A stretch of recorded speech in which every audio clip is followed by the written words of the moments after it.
कार्यक्रम के सह प्रायोजक हैं। अपनाइए JK 7315 तरक्की का नया नंबर। अन्नदाता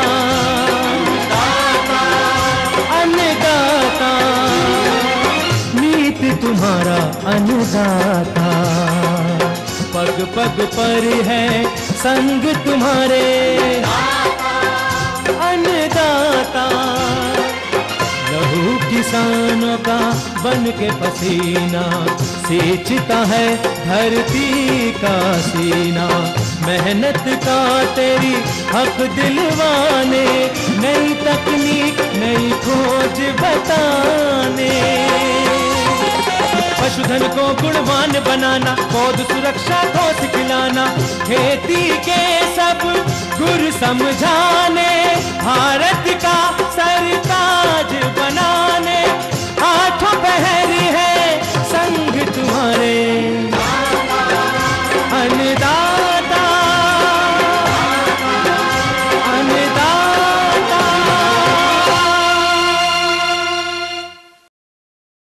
नमस्कार, मैं ज्योति मिश्रा अन्नदाता कार्यक्रम में आप सबका स्वागत करती हूं। आइए देखते हैं क्या है विशेष आज के कार्यक्रम में। अन्नदाता की 13वीं वर्षगांठ पर एक वृत्त चित्र।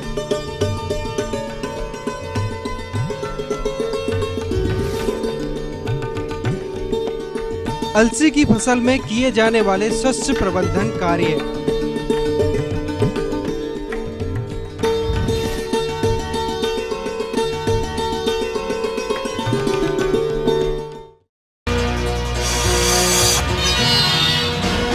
कल के कार्यक्रम में आपने अन्नदाता की 13वीं वर्षगांठ पर विशेष प्रस्तुति देखी होगी और इसी कड़ी को आगे बढ़ाते हुए आइए देखें कि ये कार्यक्रम कृषि एवं कृषि आधारित सह व्यवसायों पर उन्नत एवं नई जानकारियां अपने कार्यक्रम के माध्यम से प्रतिदिन प्रसारित करते हैं, जिससे कि कृषि एवं किसानों की उन्नति हो सके, जिसमें आपने काफी रुचि दिखाई। अब आइए 13वीं वर्षगांठ के मौके पर देखते हैं कि पिछले वर्ष अन्नदाता कार्यक्रम में अपने प्रदेश के कृषि एवं किसानों की उन्नति के लिए मुख्य रूप से कौन कौन सी तकनीकियों को आप तक पहुंचाई गई जो कि किसान एवं कृषि के लिए सहायक रहीं। तो इसके लिए देखिए ये रिपोर्ट।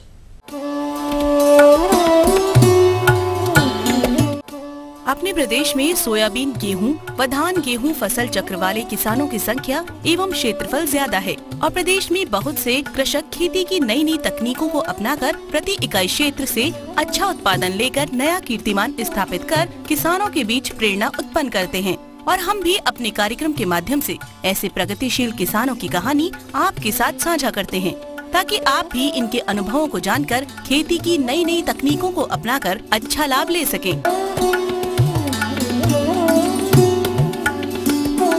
आइए मिलते हैं बड़नगर जिला उज्जैन के एक ऐसे ही प्रगतिशील कृषक योगेंद्र कौशिक से, जिनको कृषि के क्षेत्र में कई बार राज्य व राष्ट्र स्तरीय अवार्डों से सम्मानित किया गया है।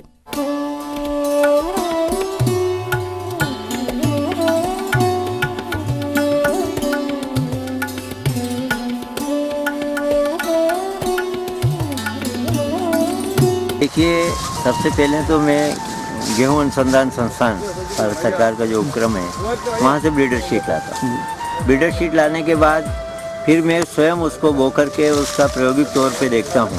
मात्र 50 किलो गेहूं अनुसंधान संस्थान से पोषण का मिला था, तो उसमें 19 कुंटल 32 किलो पर बीघा मतलब 95.32 क्विंटल पर हेक्टेयर का उत्पादन प्राप्त हुआ। किसानों को आपके चैनल के माध्यम से यही निवेदन करना चाहता हूँ, सबसे पहले तो अगर खेती लाभ का धंधा बनाना है तो बीज दर कम नहीं की जा सकती, इसकी हकाई जुताई कम नहीं की जा सकती, खाद कम नहीं डाला जा सकता या और कोई भी मजदूरी कम नहीं की जा सकती। वो सारी चीज़ें अपनी जगह तय है, लेकिन हम उसका उतना उपयोग करें जितनी हमको आवश्यकता है। जितना आपका मिट्टी का परीक्षण करें, बीज अच्छा वापरें, इसके अलावा बीज दर को जो रिकमेंडेशंस हैं उसके आधार पर करें, पानी समय पर दें, खरपतवार का बिल्कुल नियंत्रण रखें। इस प्रकार की ये छोटी छोटी चीज़ें आम किसान बहुत सरलता से कर सकता है। तो वो यही मेरा एक संदेश है कि वो सारा करें और अपना उत्पादन बढ़ाएं। ये राष्ट्रीय हित में भी होगा।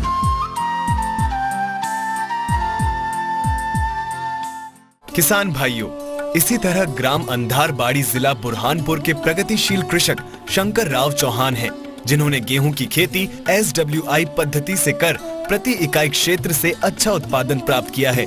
तो आइए आपको मिलवाते हैं उन्हीं से। गेहूं पहले हम बोते थे, सीड्रिल से बोते थे या अपने बैल जोड़ी की सीड्रिल से बोते थे, वो हिसाब से गेहूं अभी तक बोते आ रहे थे अपन। अभी हमारे एग्रीकल्चर के अधिकारी जो आए थे, उन्होंने हमको सृजित की पद्धति बताई है। वो इस हिसाब से मैंने सृजित पद्धति से गेहूं बोया हुआ है। उसमें मेरे को बीज की मात्रा बहुत ही कम लगी हुई है। उसका अपने को जो उत्पादन जो है, उत्पादन क्षमता बढ़ जाती है और उसकी बाली भी लंबी से लंबी आती है और अपने को ज़्यादा बेनिफिट मिलता है। लगभग 15 एकड़ में हमारी धान लगाई गई है। उसमें 3 अलग अलग वेराइटियां हैं। एक 12 साढ़े 12 एकड़ में 1001 है। श्री विधि से हमने पूरी धान लगाई है। हम 24 कुंटल के आसपास पर एकड़ है, तो लगभग 35,000 की 34,000 की धान हमारी प्रति एकड़ उत्पादन मिलेगा हमको। अपने प्रदेश में लगातार परंपरागत खेती जैसे धान, गेहूं और सोयाबीन गेहूं फसल चक्र में बढ़ती उत्पादन लागत, कम होता मुनाफा, साथ ही साथ बिगड़ती भूमि की दशा एवं अन्य बहुत से कारणों की वजह से किसान भाइयों का ध्यान विभिन्न नई पद्धतियों जैसे मुख्य फसल के साथ बागवानी, सब्जियां, पुष्पों का उत्पादन, औषधीय उत्पादन की ओर होने लगा है और जिनसे संबंधित तकनीकी ज्ञान पहुंचाने के साथ साथ इस प्रकार की कृषि प्रणाली अपनाने वाले प्रगतिशील किसानों की सफल कहानी हम आपको अन्नदाता कार्यक्रम के माध्यम से दिखाते रहते हैं, जिसे प्रेरित होकर अन्य किसान भाई भी इसे अपनाएं तथा अधिक लाभ प्राप्त करें। तो आइए मिलते हैं प्रदेश के ऐसे ही कुछ प्रगतिशील किसानों से। शिमला मिर्च की खेती करता हूं और मैंने खेती कर रखी है आज 17 बीघे में, करीबन ये मान लो कि 7 एकड़ में लगी हुई है और आशा वैरायटी लगा रखी है। उत्पादन अपने को अच्छा मिलता है और ड्रिप इरिगेशन से पूरी खेती करता हूं मैं। 1 एकड़ में इसमें 2 बाई 3 पे हम लगाते हैं। 1 एकड़ में करीबन 8,000 पौधे लगते हैं। इस साल उत्पादन हमारा बैठा है 12 किलो अभी तक बैठ चुका है और अभी कम से कम 3 से 4 तुड़ाई और करेंगे हम, तो 12-13 किलो की औसत हमने निकाल ली अभी तक। आप मैं जहाँ खड़ा हूँ आप देख भी सकते हो, मिर्ची की हालत अभी भी बढ़िया है। और 1 एकड़ में उत्पादन लिया है मैंने 98 से 100 टन प्रति एकड़। हाँ, जो ये करेला अपने किसान भाइयों देख रहे हैं, जो मेरे आजू बाजू जो करेले लगे हैं, ये इसकी रोपाई नवंबर वीक में हुआ था, 25 नवंबर को। तो महीने में आपका 40,000 50,000 रुपये महीने में बच जाएगा। लेकिन फसल के एंडिंग तक 1-1.5 लाख रुपए, 1.5 से 2 लाख के आसपास इसमें बचाया जा सकता है। अपने प्रदेश के वरिष्ठ कृषि अधिकारियों ने अन्नदाता कार्यक्रम की 13वीं वर्षगांठ पर क्या प्रतिक्रियाएं दी हैं, आइए जानते हैं। के सभी कर्मचारियों अधिकारियों को मैं बधाई देता हूं, क्योंकि ये किसान उपयोगी इतना अच्छा प्रोग्राम है कि इसका जो फर्क है या इसकी जो जानकारी है किसानों तक जाती है इसके द्वारा। इसी के कारण अपना जो मध्य प्रदेश विगत 3 वर्षों से कृषि कर्मठ अवार्ड ले रहा है, इसमें जो भी वैज्ञानिक जानकारी होती है ये किसानों तक बड़ी अच्छी तरह से पहुंचाई जाती है ईटीवी द्वारा। धन्यवाद। अन्नदाता कार्यक्रम कृषकों के लिए बहुत ही उपयोगी कार्यक्रम रहा है और इसके जो 13 वर्ष पूर्ण हो रहे हैं, 14वें वर्ष में ये प्रारंभ कर रहा है। इसलिए हम अन्नदाता कार्यक्रम को बहुत बहुत बधाई देता हूं और साथ ही मैं आग्रह करना चाहता हूं कि इसी तरह से किसानों के हित में कृषि से संबंधित जो भी तकनीकी है वो वैज्ञानिकों के माध्यम से अन्नदाता जो कार्यक्रम है किसानों तक पहुंचाता रहेगा। ईटीवी के जो अन्नदाता कार्यक्रम है इसके जैसा 13 वर्ष पूरे हुए हैं और पिछले 13 वर्षों से ईटीवी ने बहुत ही सराहनीय कार्य किया है किसानों के हितों में। निरंतर जो तकनीकी जानकारी है, दूसरी प्रकार की जानकारियां हैं, वो किसानों के पास तक बहुत प्रभावी ढंग से अपने संचार माध्यमों के द्वारा पहुंचाई हैं। तो मेरी बहुत बहुत शुभकामनाएं और आगे भी ये इसी प्रकार से ईटीवी का अन्नदाता कार्यक्रम किसानों के हित में कार्य करता रहेगा, ऐसी आशा है। मैं ईटीवी से काफ़ी समय से जुड़ा रहा हूँ। इनका काम हम किसानों के साथ मिलकर बहुत अच्छा इन्होंने काम किया। आज इनकी 13 वर्ष पूर्ण हो रहा है। मैं इनको बहुत बहुत बधाई देता हूँ इन्होंने, और मैं शुभकामनाएं देता हूँ। अपने मध्य प्रदेश एवं छत्तीसगढ़ में सबसे बड़ी संख्या कमजोत, मझोले कृषक में दैनिक मजदूरी करने वाले किसानों की है, जो कि केवल भूमि आधारित फसल या बागवानी कर अपना जीवन यापन या अपना विकास नहीं कर पा रहे हैं। ऐसे में उनको कृषि विविधीकरण के तहत कम लागत वाले कृषि सह व्यवसायों को अपनाना होगा। इसलिए अन्नदाता ने फसल के साथ साथ कम लागत वाले कृषि सह व्यवसायों जैसे मशरूम उत्पादन, बटेर पालन, बैकयार्ड मुर्गी पालन, मधुमक्खी पालन से संबंधित तकनीक एवं व्यवहारिक ज्ञान के साथ साथ इसी तरह के कृषि सह व्यवसायों से लाभ ले रहे प्रगतिशील किसानों के अनुभवों से भी आपको अवगत कराते रहते हैं। हाँ, मैं 1995 से मशरूम उत्पादन का कार्य कर रही हूँ। मुख्य रूप से ऑयस्टर मशरूम का उत्पादन हमारे यहाँ होता है और हमें इससे 10 किलो के आसपास मशरूम प्राप्त होता है। इसे हम 100 रुपए किलो से लेके 150 रुपए किलो तक भी 1 किलो के भाव से आराम से बाजार में विक्रय कर सकते हैं। यानी जो हमने 120 रुपए की लागत लगाई थी वो करीब करीब हमारी 1000 रुपए में ताजा मशरूम बेचने से लग जाती है। इसके अलावा हम मशरूम को सुखा के भी बेच सकते हैं, इसका अचार बना के बेच सकते हैं, इसका पापड़ बड़ी बना के भी बेच सकते हैं। इस प्रकार ये था ऑयस्टर मशरूम उत्पादन का एक फसल चक्र जो कि पूरे 45 दिनों का होता है। कृषि विज्ञान केंद्र कालूखेड़ा से ये जो नस्ल है मुर्गे की ये लाए और पहले देसी का पालन करते थे। तो देसी में मुर्गी 25 या 24 अंडे देती थी, उसके बाद करीब करीब 20 दिन कुड़क हो जाती है। पहले देसी पालते थे तो उसमें ज़्यादा फायदा नहीं, और इसकी जो गोश है इसके बजाय डबल होती है। अब ये जो चूजे 25 दिन के लाए थे तो करीब 8 महीने में 4 किलो का हो गया, और इसके साथ में देसी भी लाया एक मुर्गा और मुर्गी, तो मुर्गा 9 महीने का 2 किलो का बना। तो डबल अंतर ये भी है इसमें गोश में। हमारे राज्य मध्य प्रदेश व छत्तीसगढ़ में कृषि योग्य भूमि का क्षेत्रफल दिन प्रतिदिन कम हो रहा है, जो कि चिंता का विषय है। और इस समस्या के समाधान हेतु अन्नदाता ने राज्य के विभिन्न क्षेत्रों में भ्रमण कर हाईटेक फार्मिंग के अंतर्गत पॉली हाउस में खेती को बढ़ावा देने हेतु समय समय पर हाईटेक फार्मिंग के बारे में कार्यक्रम दिखाया तथा इसके लाभों से भी अवगत कराया, और इस तकनीक को अपनाए किसानों के अनुभवों को प्रसारित कर अन्य किसानों में भी इसकी लोकप्रियता को बढ़ाया। यहाँ पे अभी अपन देखेंगे कि पॉली हाउस के अंदर में जो गुलाब अपन तैयार करते हैं वो अच्छा तरीके से और अधिक पैदावार दे सकता है, आएगी और स्वस्थ आएगी और अच्छा फूल मिलता है इसमें। पिछले 2 साल से शिमला मिर्ची की खेती कर रहा हूँ। ये हमारा आधा बीघा से थोड़ा ऊपर का प्लाट है, इसमें पूरे 5000 पौधे लगे हैं। यहाँ तक इसके उत्पादन की बात करें तो अभी तक हमने 5 से 6 बार इसकी तोड़ाई करी है, और हर बार इसमें 8 से 10 क्विंटल माल निकाला है। और मार्केट के रेट की बात करें तो अलग अलग टाइम पे अलग अलग भाव मिला है। 1800 रुपये कुंटल भी गया है, और 2000 रुपये कुंटल भी गया है, और 2200 रुपये कुंटल तक भी गया है। इससे कुल प्रॉफिट की बात करें तो 1,10,000 रुपये का हमको इसमें कुल प्रॉफिट होगा, समस्त सारा खर्चा काटने के पश्चात। इसी प्रकार मत्स्य पालन के क्षेत्र में फिश केज सिस्टम अर्थात पिंजरा पद्धति का विकास हुआ है, जिस तकनीक से किसान मछली पालन व्यवसाय को कम क्षेत्र कम लागत में करके अधिक उत्पादन प्राप्त कर सकते हैं। और इसी विषय पर संपूर्ण जानकारी हम बीच बीच में अपने कार्यक्रम के माध्यम से प्रसारित करते रहते हैं, और बहुत किसान इसकी ओर आकर्षित भी हुए हैं। तो आइए देखते हैं इसी से संबंधित कुछ झलकियाँ। पिंजरा मत्स्य पालन का ये जो कॉन्सेप्ट हमने लाया है बेसिकली किसानों को ध्यान में रखते हुए लाया है, जिसमें किसान पिंजरा पद्धति से मत्स्य पालन करते हुए एक आम किसान आत्मनिर्भरता की ओर बढ़ सकता है।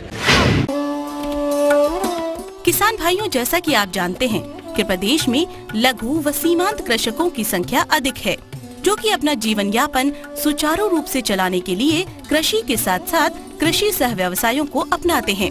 इन्हीं कृषि सह व्यवसायों में कुक्कुट पालन भी शामिल है, जिनके चूजों को प्राप्त करने हेतु हमारे कृषक बड़े बड़े हेचरी फार्मों पर निर्भर रहते हैं। किसानों की इसी समस्या को देखते हुए कृषि वैज्ञानिकों ने प्रो ट्रैबल हेचरी का निर्माण किया, जिससे कृषक स्वयं ही इस मशीन की सहायता से छोटे स्तर पर अंडों की हेचिंग कर चूजे प्राप्त कर सकते हैं। जो मुर्गी पालन करने वाले किसान भाई है उनके लिए एक बैकयार्ड पोल्ट्री बड़े पैमाने पे उसका हम इस्तेमाल करते हैं। तो इसी बैकयार्ड पोल्ट्री को बढ़ावा देने के लिए के सामने जो दिख रहा है ये एक सोलर बेस्ड एक पोर्टेबल हैचरी है। इसमें अन्य जो देशी है और मिस विलायती भी हो उनके अंडे भी हैच हो सकते हैं। जैसे अगर इसमें हम बतख का भी रखेंगे तो 28 दिन में वो हैच आउट हो सकता है। अगर क्वेल का रखेंगे बटेर का तो वो भी लगभग 17 दिन में हैच आउट हो सकता है। यही नहीं किसान भाइयों, हम अपने मध्य प्रदेश एवं छत्तीसगढ़ ईटीवी अन्नदाता के माध्यम से अपने प्रदेश के अलावा दूसरे प्रदेशों के सफल किसानों द्वारा अपनाई गई तकनीकियों को भी कार्यक्रम के माध्यम से प्रसारित करते हैं। आइए देखते हैं उनके कुछ अंश।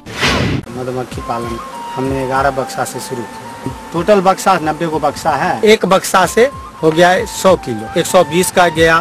तो वाले जैसे हैं वो कॉल करेगा कि भाई आपके पास कितना कुंटल माल है, जो रेट मार्केट का रहेगा पैसा रेट में आपको मशीन जैसे आप फोटो में देख रहे हैं, इसमें सोलर पैनल लगता है, साथ में नीचे मशीन लगती है, मशीन के अंदर बैटरी लगी हुई है। तो इस पैनल से ये मशीन की बैटरी चार्ज हो जाती है और चार्ज होने के बाद रात और दिन 24 घंटे लगातार बिना रुके काम करती रहती है। पशु ज़बरदस्ती अंदर घुसने की कोशिश करता है तो उसको 2 या 3 बार झटका लगेगा, उसके बाद सायरन बजना चालू हो जाएगा, जिससे आपको इन्फॉर्मेशन जानकारी मिल जाएगी कि कोई पशु अंदर घुसने की कोशिश कर रहा है। देश एवं प्रदेश में कृषि संबंधित योजनाओं एवं कृषि मेलों के बारे में हम अन्नदाता कार्यक्रम के माध्यम से समय समय पर प्रसारण करते रहते हैं, जिससे कृषि संबंधित महत्वपूर्ण जानकारियां देश एवं प्रदेश की योजनाओं से भी अन्नदाता के दर्शक अवगत हो सकें।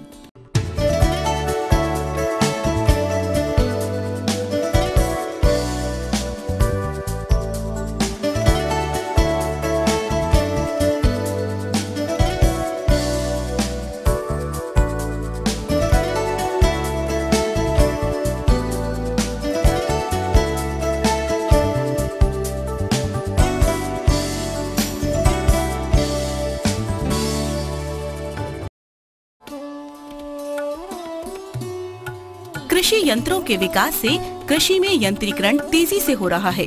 इससे न केवल कृषि क्रियाएं समय से संपन्न की जा सकती हैं, बल्कि लागत एवं श्रम की भी बचत होती है।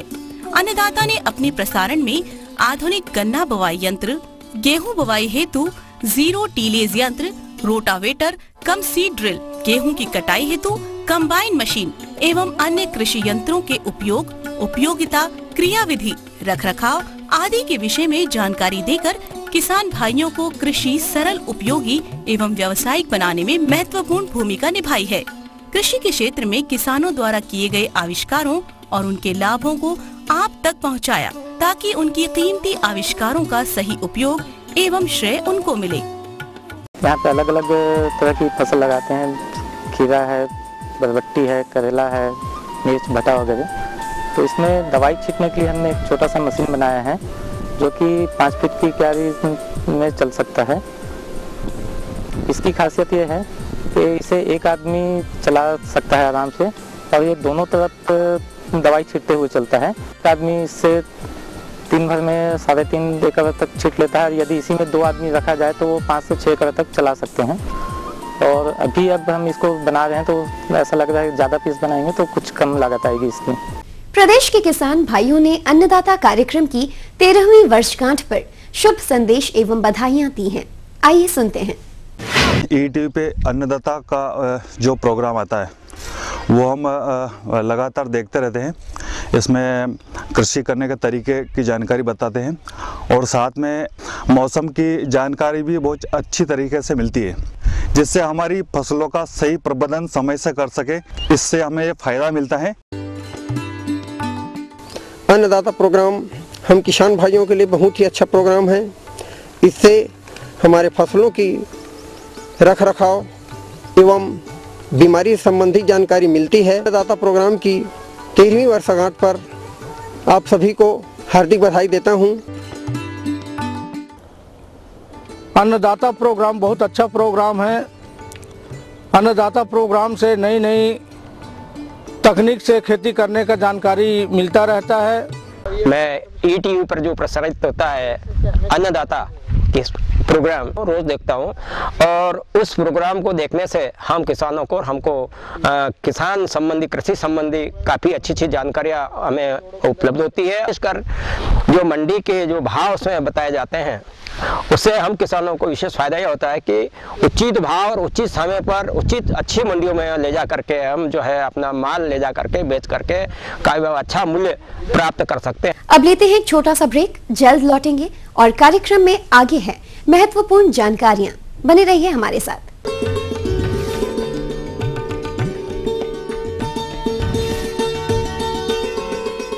प्रणाम बाबा जी। बोल वत्स, क्या चाहिए तुझे? बंगला, नौकर, मोटर कार, बेटी के लिए राजकुमार, बीवी के लिए हीरो का हार और सारी 1000 स्विट्जरलैंड की सैर, चांदी की चेयर, गाड़ी जैसी गाड़ी, चांदी की छड़ी।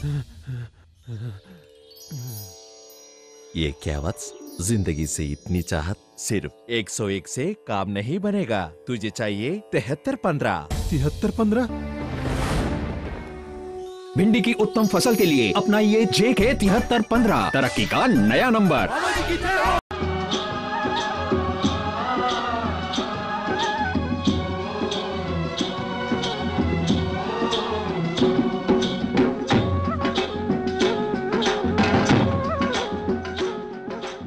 ब्रेक के बाद एक बार फिर से आप सभी दर्शकों का अन्नदाता कार्यक्रम में स्वागत है। बढ़ते हैं अगली प्रस्तुति की ओर।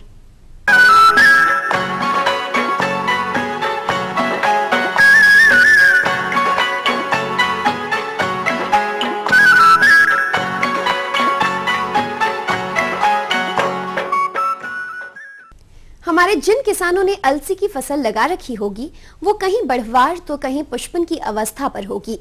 ये अवस्था उत्पादन एवं गुणवत्ता की दृष्टि से बहुत ही महत्वपूर्ण होती है। तो किसान भाइयों, अलसी की फसल में किए जाने वाले समसामयिक कार्यों की जानकारी दे रहे हैं कृषि महाविद्यालय रीवा के विषय विशेषज्ञ डॉक्टर गौरव महाजन। जैसे कि आप सब लोग जानते हैं कि रीवा और संभाग में प्रमुखता इस वक्त किसान भाई अलसी की फसल को ले रहे, एक प्रमुख फसल है अलसी ली जाती है। तो अलसी की फसल के बारे में मैं कुछ चर्चाएं आपसे करना चाहूँगा, जिनको आप अपनाकर अपनी उपज को बढ़ा सकते हैं। इस वक्त अलसी में विशेष रूप से ध्यान देने योग्य बात यह है कि इस वक्त जिन किसान भाइयों ने तो निदाई कर दी है तो ठीक है, नहीं तो एक निदाई की आवश्यकता इस वक्त फसल को प्रमुख रूप से होती है। निदाई आप जहाँ तक हो सके इसमें आप 20 से 25 दिन में एक निदाई अवश्य करें। निदाई करने से न केवल आप खरपतवार और चारे का नाश करते हैं, परंतु निदाई से जो वायु संचार होता है उससे जो फसल की बढ़वार है वो अधिक से अधिक हो पाती है। इसके अलावा किसान भाई इस बात विशेष ध्यान रखें कि जैसे ही वो सिंचाई करता है 1 महीने की फसल की अवस्था में, उसके बाद प्रति हेक्टेयर 30 किलो के हिसाब से नाइट्रोजन का उपयोग वो करता है। तो इससे किसी प्रकार की भी जो कमी या पौधे में कम वृद्धि के लक्षण होते हैं, उससे हमको इसका नियंत्रण करने में सहायक होता है। अलसी की फसल से अच्छा उत्पादन प्राप्त करने के लिए विभिन्न क्रांतिक अवस्थाओं पर 2 सिंचाइयों की आवश्यकता पड़ती है। यदि 2 सिंचाइयां उपलब्ध हो तो प्रथम सिंचाई बुवाई के 1 माह बाद एवं द्वितीय सिंचाई फल आने से पहले करना चाहिए।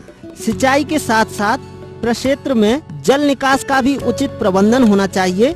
कि अलसी की फसल में प्रमुखता ये देखा गया है कि अलसी में जो मक्खी का प्रकोप बहुत पाया जाता है। मक्खी जो है वो अलसी की फली में अपना छेद कर करके अपने अंडे दे देती है, और उस अंडों से उत्पन्न हुआ मैगट जो होता है वो अंदर ही अंदर उस फली को खा करके अपनी जो जनसंख्या वो वृद्धि करता है और बाकी जो आसपास के पौधों को वो प्रभावित करते हैं, पूरी फसल को नष्ट करने की क्षमता रखता है। इसमें आप एक रसायन जो कि इमिडाक्लोरोपिड के नाम से बाजार में उपलब्ध होता है, उसको आप पूरे खेत में आप छिड़काव कर दे, इससे इस मक्खी का प्रकोप जो है वो रुक जाता है। इसके अलावा किसान भाइयों ये देखा गया है कि अलसी में पत्तियों में एक झुलसा सा रोग उत्पन्न होता है, जिससे कि पूरी पत्तियां एकदम से पीली परिपक्व अवस्था में हो जाती हैं या झुलस जाती हैं और झड़ करके गिर जाती हैं।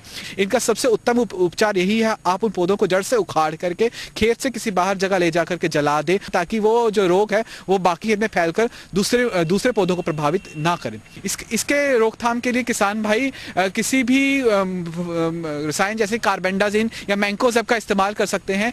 इसे 2 से 2.5 ग्राम प्रति लीटर वाटर पानी में घोल करके आप पूरे खेत में इसको छींट दीजिए। इससे जो आपकी अलसी में ये रोग जो उत्पन्न होता है, इसका आपको निदान मिल जाएगा और आपकी जो उपज है, जो आपकी अलसी की फसल की उपज है, वो आपको अच्छी मिल जाएगी।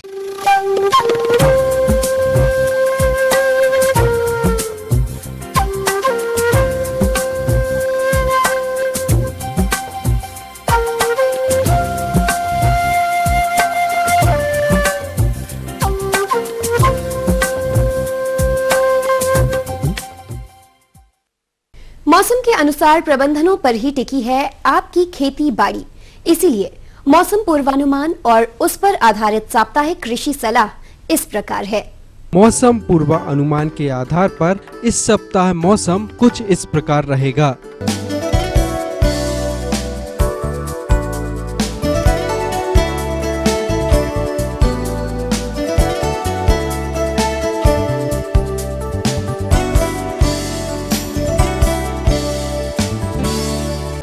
मौसम की स्थिति को देखते हुए सिंचाई न करें एवं वर्षा होने के उपरांत यूरिया का छिड़काव करें। रात्रि का तापमान कम है, अतः कम उम्र के पशुओं को रात्रि में ठंड से बचाएं।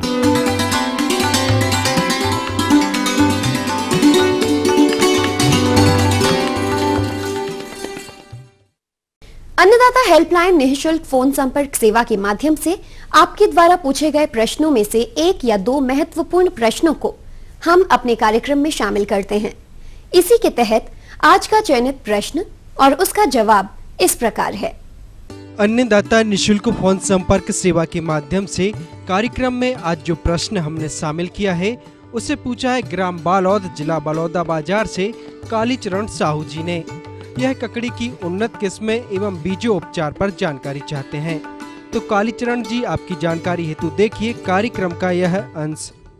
फसलों का समय आ चुका है। ग्रीष्मकालीन फसलों में कद्दू वर्गीय सब्जियों का एक महत्वपूर्ण स्थान है।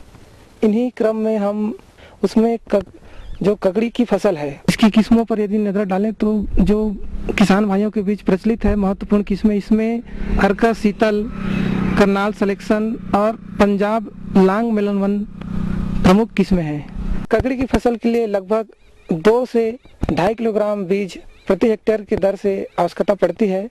बीजों को बोने से पहले हम कैप्टान नामक एक दवा आती है फफूंदीनाशक, उससे बीजों को उपचार कर लेते हैं।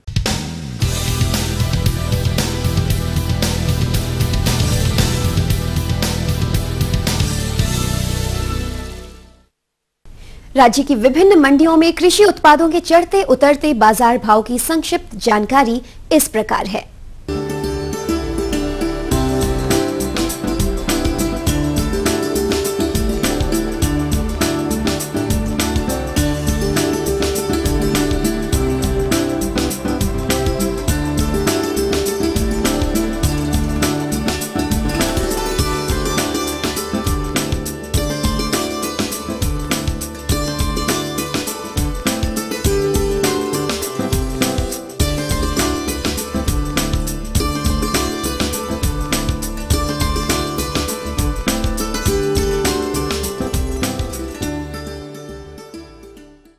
हम ये उम्मीद करते हैं कि आज का कार्यक्रम आप सभी दर्शकों के लिए उपयोगी रहा होगा।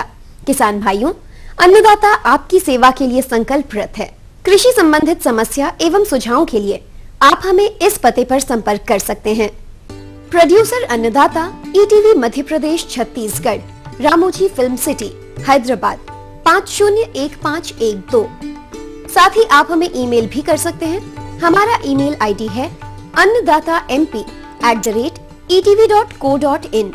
इसके अतिरिक्त आप हमें निःशुल्क हेल्पलाइन नंबर 1800-4254-085 पर दोपहर 12 से 1 बजे के बीच संपर्क भी कर सकते हैं।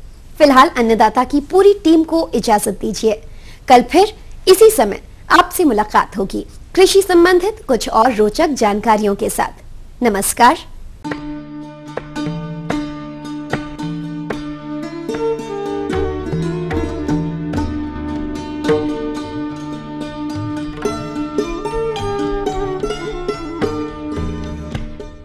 इस कार्यक्रम के सह प्रायोजक थे अपनाइए JK 7315 तरक्की का नया नंबर।